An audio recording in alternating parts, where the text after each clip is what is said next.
सो आइए students start करते हैं with the line by line explanation of the poem. Very easy poem है। The day after the first rain. After the first rain, पहली बारिश होने के बाद जो दिन है। फॉर ईयर्स, सालों से ऐसे होते आ रहा है कि जब पहली बारिश होती है उसके बाद का जो दिन है, उसके बाद क्या होता है। आई वुड कम होम, मैं घर पे आता हूं। इन अ रेज, क्रोध में, गुस्से में। सो कवि ये कहना चाहते हैं फॉर ईयर्स, सालों से। आफ्टर द फर्स्ट रेन, पहली बारिश के बाद में जो नेक्स्ट दिन है वो। सो सालों से पहली बारिश होने के बाद अगले दिन I would come home in a rage, मैं अपने घर गुस्से में आता हूँ। सो यहाँ पर रीडर्स को एक कॉमन क्वेश्चन है कि सर बारिश होने के बाद कवि घर पे जब आते हैं तो वो गुस्से में क्यों आते हैं। इसका जवाब है नेक्स्ट लाइन के अंदर। फॉर, आप सभी को पता होना चाहिए यहां पर जो फॉर है वो रीजन के लिए लिया गया है, कारण के लिए लिया गया है। बिकॉज, फॉर, सिंस, एज, ऐसे वर्ड्स कारण बताने के लिए यूज होते हैं।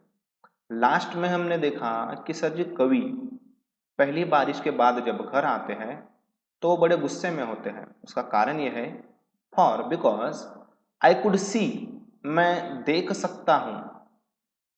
फ्रॉम अ माइल अवे, एक मील जितनी दूरी से मुझे दिखाई देता है।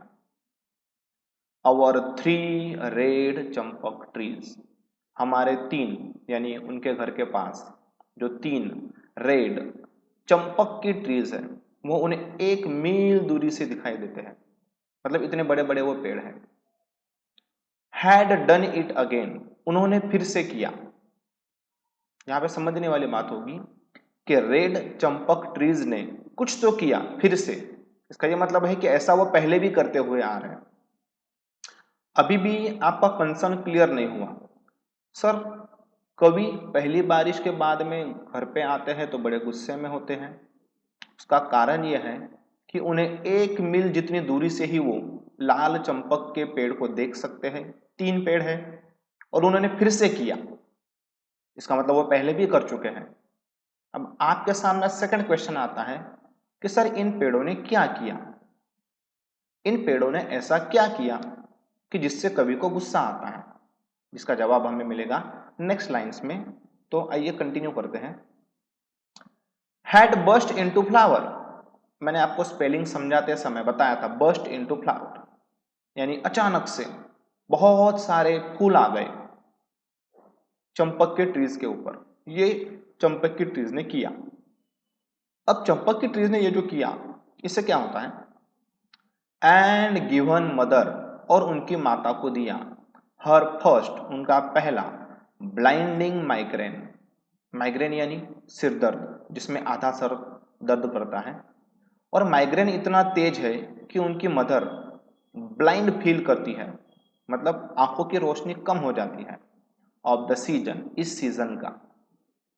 सो हमने फर्स्ट 3 लाइंस, सेकेंड 3 लाइंस और ये 3 लाइंस को अगर जोड़े तो पता चलता है कि सर कवि घर पे आते हैं पहली बारिश के बाद में गुस्से में होते हैं क्योंकि रेड चंपक ट्रीज ने कुछ ऐसा किया जो वो पहले भी कर चुके हैं। तो क्या किया उन्होंने। रेड चंपक ट्रीज जो है बर्स्ट इनटू फ्लावर, उनके ऊपर बहुत सारे फूल आ गए। और इन फूलों के आने से क्या हुआ कि कवि की जो मदर है उनको सीजन का, मतलब जो नया सीजन स्टार्ट होने वाला है बारिश के बाद, उस सीजन का पहला ब्लाइंडिंग माइग्रेन हुआ। मतलब उनको माइग्रेन की प्रॉब्लम है और माइग्रेन इतना तेज है, तीव्र है कि वो ब्लाइंड फील करती है, आंखों की रोशनी कम हो जाती है, ऐसा उन्हें फील होता है। आगे बढ़ते हैं। With their street long heavy hung, आप यहाँ पे इमेज में देख सकते हैं स्ट्रीट लॉन्ग। स्ट्रीट लॉन्ग यानी पूरा जो रास्ता है उस पूरे रास्ते भर हैवी हंग, हंग यानी नीचे लटकना, ऐसे बड़े बड़े हैवी, बड़े प्रमाण में लटकते हुए क्या लटक रहे हैं। येलो पोलन, येलो यानी पीले कलर के, पोलन ये जो पराग कण होते हैं इन्हें पोलन कहा जाता है। यहाँ पे आप देख सकते हैं ऐसे कण होते हैं। दोस्तों बेसिकली क्या होता है, ये जो कण है ना पीले पीले से, ये जब हवा चलती है तो उस हवा में मिक्स हो जाते हैं। और फिर जिन लोगों को इसकी एलर्जी है उन लोगों को सांस लेते समय ये पॉलन जो है उनकी सांसों में चले जाते हैं और इससे उनको माइग्रेन होता है। और कवि की जो माता है उनको भी यही प्रॉब्लम है, राइट। हाँ, हालांकि ये पॉलन जब हवा में मिक्स होते हैं तो उसके साथ साथ फ्रेग्रेंस, सुगंध, खुशबू भी आती है। बट जिन लोगों को इसकी एलर्जी है उन लोगों को माइग्रेन की समस्या भी होती है। तो चंपक की ट्रीज जो है उसके जो येलो पॉलन है, ये जो आप यहाँ पे देख रहे हैं येलो पॉलन, ये कैसे है? स्ट्रीट लॉन्ग हैवी हंग, पूरे रास्ते भर स्ट्रीट लॉन्ग हैवी हंग, बड़े प्रमाण में ऐसे हंग हो रहे हैं, ऐसे लटकते हुए। फॉग ऑफ अ फ्रेग्रेंस, और ऐसे पूरे रास्ते से बड़े प्रमाण में ये जो येलो पोलन झूल रहे हैं, लटक रहे हैं, उन्होंने एक फॉग क्रिएट किया, कोहरा सा क्रिएट किया है फ्रेग्रेंस का। फ्रेग्रेंस भी है और इसके साथ साथ ये जो पोलन है हवा में मिक्स होने की वजह से कवि की माता को माइग्रेन भी होता है। No wind could shift, spellings में मैंने आपको बताया था, शिफ्ट करना, फिल्टर करना, छानना, अलग करना। तो सिंपल सी बात है भाई, ये जो येलो पोलन है इसको हवा जो है शिफ्ट नहीं कर सकती। शिफ्ट नहीं कर सकती मतलब कि शुद्ध हवा अलग हो जाए और पोलन जो है वो अलग हो जाए, ये तो पॉसिबल नहीं है ना। पोलन तो हवा के साथ में ही मिक्स होके आता है, और मिक्स होके आता है तो जिन लोगों को एलर्जी है उनकी सांसों में जाता है और उनको माइग्रेन होता है। तो यही कवि कहना चाहते हैं कि इस पोलन को पवन जो है, विंड जो है, हवा जो है, वो शिफ्ट नहीं कर सकती, फिल्टर नहीं कर सकती, अलग नहीं कर सकती। मतलब हवा के साथ ये मिक्स हुआ ही है और सांसों में जाने ही वाला है और कवि की मदर को माइग्रेन होने ही वाला है। No door could shut out from our black pillared house. No door, घर का ऐसा कोई दरवाजा नहीं है जो शट आउट कर सके। शट आउट कर सके यानी बाहर निकाल सके। अब सिंपल सी बात है, ये जो येलो पोलन है अगर ये हवा के साथ मिक्स हुआ है तो घर का कोई भी दरवाजा जो है वो उसको शट आउट नहीं कर सकता, बंद नहीं कर सकता, बाहर नहीं रख सकता। किसको? येलो पोलन को, जो माइग्रेन होने का कारण है। From our black pillared house, हमारा जो ब्लैक पिलर्ड हाउस है यहाँ पे आप देख सकते हैं पुराने जो मकान होते हैं, राइट, ब्लैक पिलर्ड। तो ये जो हमारा ब्लैक पिलर्ड हाउस है इसका कोई भी ऐसा दरवाजा नहीं है कि जो इस येलो पोलन को शट आउट कर सके, बाहर रख सके। कुछ वॉल्स एंड कुछ walls had years and eyes. अब यहाँ पे क्या हुआ है कि जो हाउस है उसका पर्सोनिफिकेशन किया गया है। पर्सोनिफिकेशन करना यानी किसी निर्जीव वस्तु को, जैसे कि यहाँ पे हाउस है, हाउस निर्जीव है, किसी निर्जीव वस्तु को सजीव में रूपांतर करना, यानी कोई निर्जीव वस्तु सजीवों जैसी क्रिया करता है। इस ग्रामेटिकल अलंकारिक भाव को पर्सोनिफिकेशन कहा जाता है। तो आप सोचेंगे सर जो हाउस है, क्या उस हाउस की जो दीवारें हैं, वॉल्स है, उनको कान है, उनको आंखें हैं? आपको लगता है कि दीवार को कान होंगे, आंखें होगी? बिल्कुल नहीं। ये कवि की लिखने की शैली है।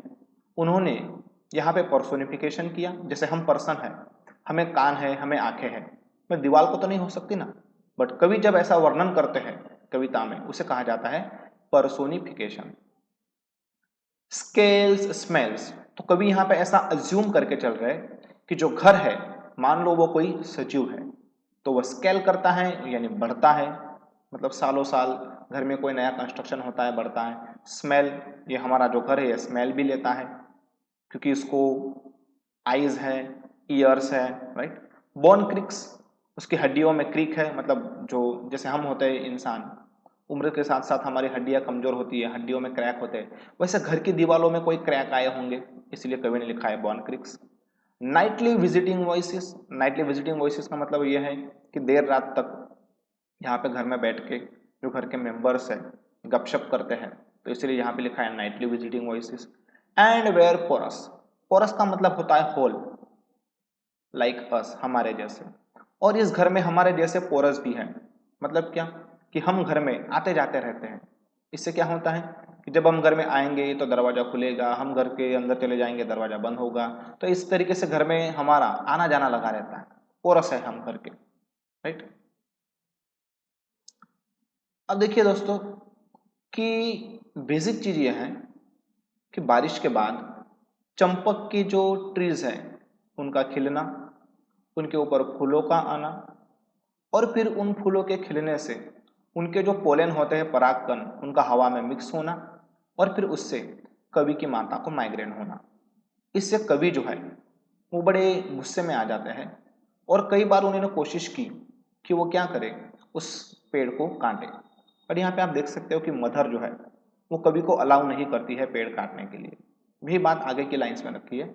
बट मदर, परंतु जो माता है, अब यहाँ पे बट लिखा है मदर, तो दोस्तों कहीं ना कहीं कवि ने ये बात अपनी माता के सामने रखी होगी कि इस पेड़ को काट दिया जाए जिससे मदर को माइग्रेन ना हो। बट मदर क्या कहती है, फ्लैशिंग हर टेम्पर, हमने स्पेलिंग्स में देखा था टेम्पर गुस्सा, उनका टेम्पर जो है वो अचानक से फ्लैश होता है। अब देखिए फ्लैश होना यानी चमकना, जैसे कोई बिजली चमकती है वैसे अचानक से उनका गुस्सा फ्लैश होता है। मतलब वो यहाँ पर उनके गुस्से को एक स्वरूप देने की कोशिश की गई है, जैसे आसमान में बिजली कड़कती है उसी तरीके से मदर का गुस्सा भी अचानक से फ्लैश होता है। Like her mother's twisted silver, और ये जो गुस्सा है वो ट्विस्टेड सिल्वर है। जैसे बिजली आप देखिएगा सिल्वर होती है, मतलब बिजली जब चमकती है जो कलर बनता है वो व्हाइट सिल्वर होता है, वैसे ही कवि जो है उनकी माता का गुस्सा जो है वो ट्विस्ट सिल्वर हो जाता है। ग्रैंड चिल्ड्रन स्निकर्स वेट, अब जो मदर है उनके गुस्सा आने की वजह से उनका जो हेड है, यहाँ पे आप देखिए ऑन हर हेड, तो मदर को गुस्सा आने की वजह से सर के ऊपर पसीना आता है, तो उसके ऊपर क्या रखे हैं, कोल्ड पैक रखे हैं। क्या रखे हैं, कोल्ड पैक। और घर में जो बच्चों के ग्रैंड चिल्ड्रंस के निकर्स होते हैं उसके उस कपड़े से बनाए हुए कोल्ड पैक, देखिए आप यहाँ पे देख सकते हैं कोल्ड पैक। दोस्तों कोल्ड पैक क्या होता है कि जब किसी को पसीना आता है या तो फिर बुखार आता है तो इसके लिए उसके सर के ऊपर आइस जो होता है बर्फ, उसके ऐसे पैक्स किसी कपड़े में लपेट के उसके आइस पैक रखे जाते हैं। तो उनके सर के ऊपर इस तरीके के आइस पैक रखे हुए क्योंकि उनको बड़ा गुस्सा आ रहा है, उनको बड़ा गुस्सा आने की वजह से पसीना आ रहा है, राइट, तो इसीलिए। अब ऐसी हालत में would not let us cut down, तो वो क्या करेगी, नॉट लेट अस, लेट करना यानी किसी चीज की अनुमति देना, अस यानी हमें।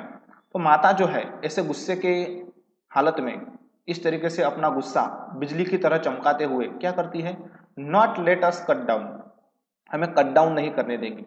किसको कट डाउन नहीं करने देगी, अब फ्लावरिंग ट्री में जो ट्री है जो फ्लावरिंग हो रहा है जिसके ऊपर ढेर सारे फूल आ रहे हैं, इस फूल को काटने की वो हमें अनुमति नहीं देती है।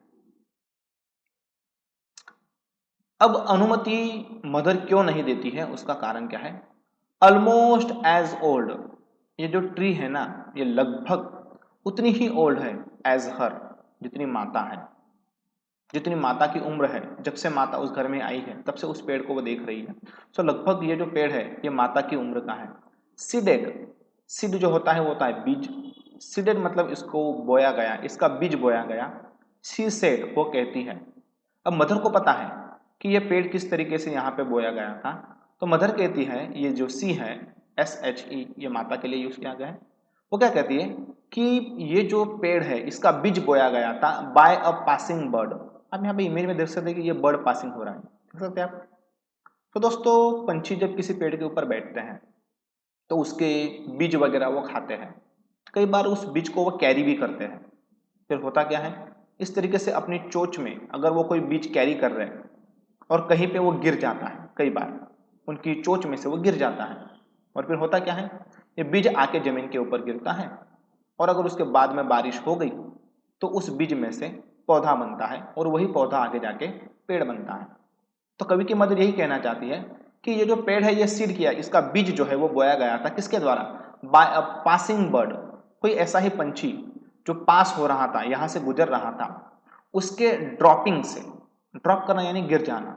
तो सिंपल लैंग्वेज में कोई बर्ड अपनी चोंच में, अपनी चांच में कोई बीज लेके यहां से पास हो रहा था और उसकी चांच में से वो जो बीज है वो नीचे गिर गया। और इस घटना को मदर कहती है प्रोविडेंशियल। प्रोविडेंशियल का मतलब क्या, शुभ, लाभदायी, नसीब था, अच्छा नसीब था कि अच्छा हुआ ये बीज गिर गया और इस बीज के गिरने के बाद यहाँ पे एक पौधा और देखते देखते एक अच्छा पेड़ आ गया। मतलब कहीं ना कहीं कवि की मदर ये एक मैसेज भी देना चाहती है कि जिस पेड़ को तुम काटने की बात कर रहे हो उसको तो तुमने बोया भी नहीं है। सो जिस पेड़ को तुमने बोया नहीं है तुम्हें उसको काटने का तो कोई हक ही नहीं है। तो कहीं ना कहीं मदर जो है वो इकोलॉजी को समर्थन देती है कि पेड़ भले ही हमें माइग्रेन दे रहा हो पर हमें उसके साथ में एडजस्ट करना चाहिए, क्योंकि पर्यावरण का संतुलन बनाने के लिए पेड़ों का होना बहुत जरूरी है। दूसरा रीजन यह है कि मदर क्यों पेड़ को काटने नहीं देना चाहती है, तो उसका कारण भी यह है टू गिव हर गॉड्स। तो जो मदर है अपने गॉड्स की पूजा करती है, भगवानों की पूजा करती है। पूजा करते समय फूल भी तो चाहिए भगवान को चढ़ाने के लिए। टू गिव तो देते हैं, ये जो पेड़ है वो क्या देते हैं, हर गॉड्स यानी जिन भगवान की जिन देवताओं की मदर पूजा करती है उन देवों के लिए। हर डॉटर्स मतलब मदर की जो बेटियां हैं उन बेटियों के लिए। एंड डॉटर्स डॉटर्स और उस डॉटर की भी डॉटर के लिए मतलब पोता पोती उनके लिए क्या देते हैं ये पेड़, basket full of annual flower. Basket full एक पूरा बकेट भर जाए इतने सारे फ्लावर पूरे साल भर ये पेड़ देते रहते हैं। ये भी एक अच्छी बात है कि मदर को अपने गॉड को चढ़ाने के लिए, अपनी बेटियों के लिए और बेटियों के लिए पर एन्युअल यानी पूरे साल भर फूल मिलते रहते हैं। अब देखिए ये बात हो गई पॉजिटिव। अब नीचे की जो दो लाइंस है ये थोड़ी समझनी होगी। इसमें बात ये हो रही है कि चलो फूल तो देते हैं बट कई बार क्या होता है कि कुछ बीमारियां जो होती है वो हमें विरासत में मिलती है। मतलब क्या कि अगर मान लीजिए मदर को माइग्रेन की प्रॉब्लम है, एलर्जी है, तो हो सकता है कि उनके बच्चों के बच्चों को भी ये प्रॉब्लम हो सकती है। तो यहाँ पे ये लास्ट टू लाइंस कुछ ऐसा ही मीनिंग हमें प्रोवाइड करती है। And for one line of cousins, और जो हमारे कजिन है उनके लिए एक line, a डॉवर of migraine in season. देखिए ये पेड़ जो है वो डॉवर देते हैं, डॉवर देते हैं मतलब भेंट देते हैं, उपहार देते हैं। किस चीज की, माइग्रेन की, इन सीजन। और हर सीजन में इनकी तरफ से दूसरी एक भेंट एक उपहार क्या मिलता है, माइग्रेन। तो यही हमें समझना है। ट्री से मिलने वाले जो फ्लावर्स है वो तो एक उपहार है ही, एक गिफ्ट तो है ही, साथ ही साथ में माइग्रेन भी एक गिफ्ट है जो इनको इस पेड़ के इन पेड़ों से मिलता है। यही तो इकोलॉजी है। अगर हमें कुछ पॉजिटिव मिल रहा है तो उसमें से अगर हमें कुछ नेगेटिव भी मिलता होगा तो हमें उसके साथ में एडजस्ट करना चाहिए। और इस बात को मदर समझा रही है कि भाई हमें फ्लावर्स मिलते हैं तो साथ साथ में माइग्रेन भी एज अ डॉवर, एज अ उपहार, एक भेंट के स्वरूप में मिलता है और हमें उसको एक्सेप्ट करना चाहिए। इस तरीके से हमने ये जो पोएम है ये कंप्लीट की है।